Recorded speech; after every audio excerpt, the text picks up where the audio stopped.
Autre chiffre ce soir, ceux liés au surendettement en Polynésie. 179 dossiers ont été traités en 2016. C'est 34% de plus qu'en 2015. Il y a 4 ans, une commission de surendettement a été créée pour les aider à surmonter leurs dettes.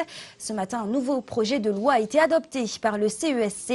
Il vise à améliorer ce dispositif, accélérer les procédures, mais aussi renforcer les droits des débiteurs. Et on va un peu plus loin avec vous, Makalio Foulitou. Merci d'avoir accepté l'invitation de TNTV ce soir et bienvenue.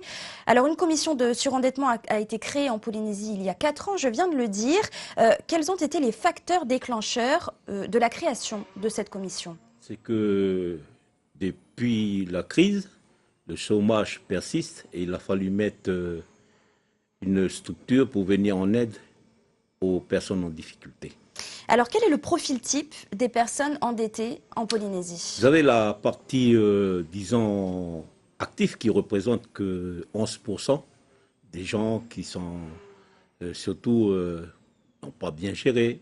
Par contre, l'autre partie... En général, ce sont des personnes seules, des personnes en couple? Non, des personnes en couple et tout, mais là... les 89% représentent quand même des accidents de la vie. Ce sont les facteurs. Quels sont les facteurs finalement liés au surendettement en Polynésie? La partie active, c'est beaucoup plus des accidents de la vie. Je veux dire par là, une maladie, un décès, perte de l'emploi et une séparation. C'est tout ça.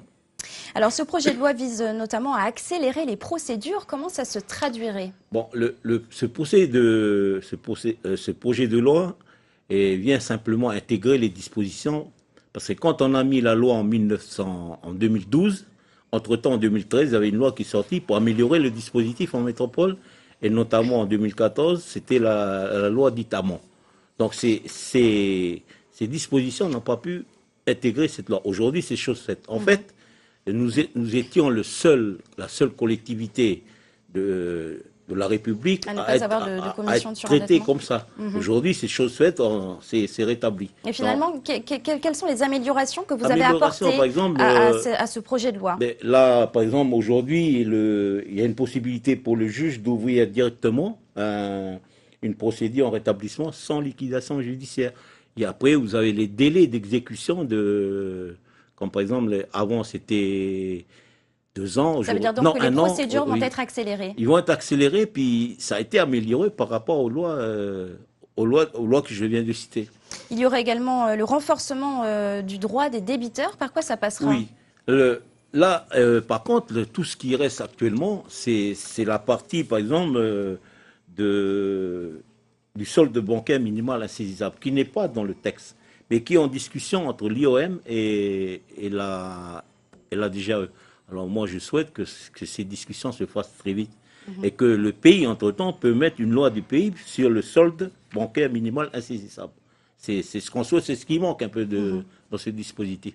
Et on souhaite que ça va être résolu. Alors ce dispositif, il est bien, il a été mis en place il y a 4 ans, mais finalement, le problème...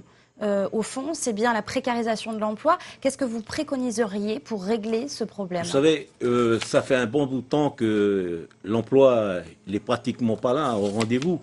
Et ce n'est pas le manque du gouvernement de mettre en place, de multiplier les dispositifs d'aide à l'emploi. Il y en a pas mal. Il y en a là ce mois-ci qui sont sortis. L'acte PO, par exemple, on l'a amélioré. Puis il y en a d'autres dispositifs encore concernant l'emploi. Mais... ça manque toujours. C'est un peu, c'est dû à le surendettement, c'est un peu dû à ça.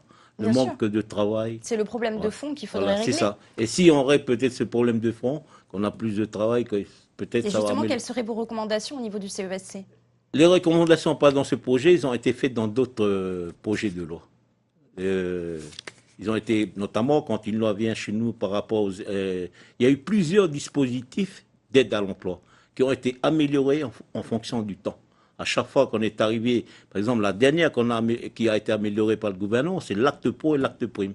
Au début, le dispositif n'était pas encore, disons, opérationnel, et après, ils ont considéré qu'il fallait l'améliorer pour pouvoir essayer de multiplier, éventuellement, si les entreprises peuvent embaucher pérennement et pas de façon précaire. Merci Makalio Folitou pour votre intervention ce soir dans ce journal. Merci. La classe